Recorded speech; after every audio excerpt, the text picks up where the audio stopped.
Hi, I'm Billie Jean King, owner of the New York City WTT Kingpins. Welcome back to the inaugural PBA League season on ESPN. Great to have Billie Jean King as one of the PBA League owners. Of course, she brings some amazing credentials to the mix. One of the co-founders of the WTT, the World Team Tennis League, 39 Grand Slam tennis titles. She founded the Women's Tennis Association. Of course, that was fun in '73, defeating Bobby Riggs at the Astrodome. And she's the 2009 recipient of the Presidential Medal of Freedom. What a boost to have Billie Jean King as one of the owners of the PBA League. The first match today, the New York City WTT Kingpins up by 24 over the Dallas Strikers, who just had an open frame from their anchorman, Rhino Page. And the teams have now flip-flopped and changed lanes. Kingpins now on the right lane. They started the match on the left lane.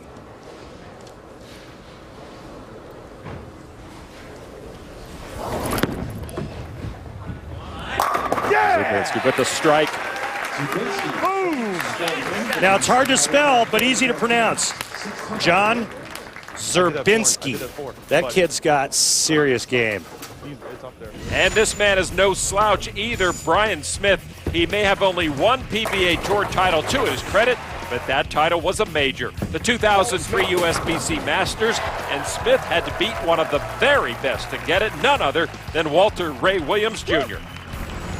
Smith was back in the Masters final last season, finishing third to Mike Fagan and Chris Barnes.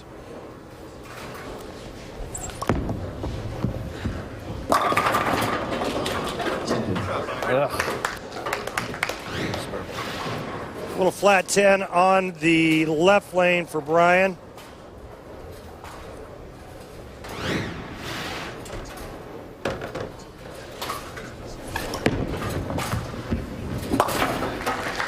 Line spare for Smith, coming after the open frame from Page in the fifth. Not good. Jack Jurek now. Best nickname on tour right here for this guy, the Ripper. Well, I like Double J too. Doesn't really have the same ring. I know, the Ripper is much better. 2 PBA titles, one of which right here at Thunderbolt Lanes. Jurek, a strike in the second. Oh. That is trouble here in the seventh. And this is exactly what the Dallas Strikers needed to get back in this match. It was an open frame by the Kingpins, and Jack Jurek staring at a 2-8-10 split. Again, remember these teams flip-flop lanes. Very little practice for both teams. And you only get 2 shots at it per game, unless you're the anchor bowler. No. Norm Duke, 48-year-old, 2-time world champ, 2-time player of the year. Holds a career Grand Slam. Very rare thing indeed. The Strikers looking for guidance from their big man. Uh-oh. All of a sudden, it's a 19-pin match, Lon. Seen this time or two. A little down and in shot, his hand underneath it, lets the bowling ball do all the work for him.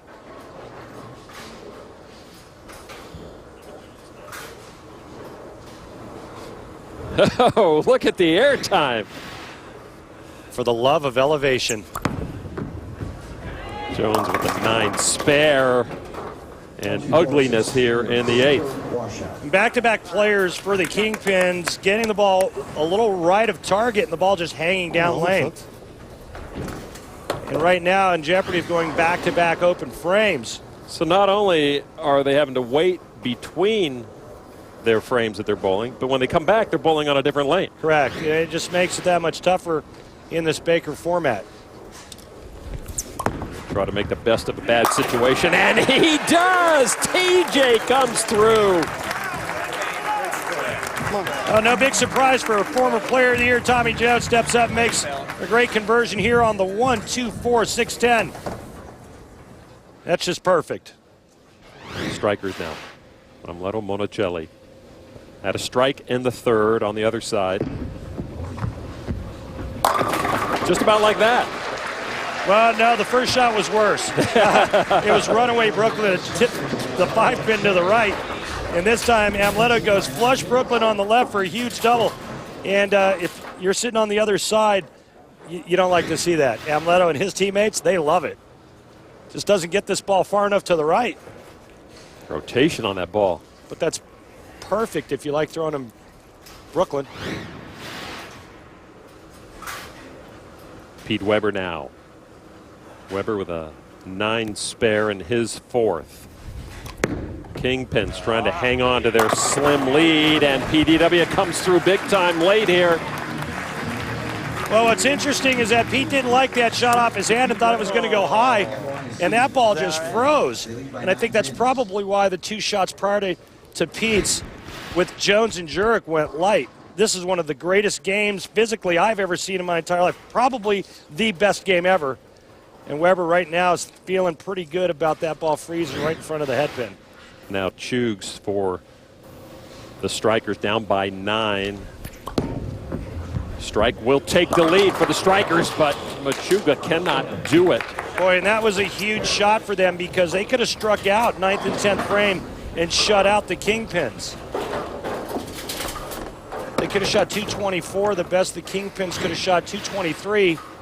And right now, it's anybody's ball game heading into the 10th frame as Machuga just drifts high and leaving the 4-pin. Machuga, who won several doubles and team titles as an amateur, picks up the spare. So in his game, he goes 8 spare, 9 spare.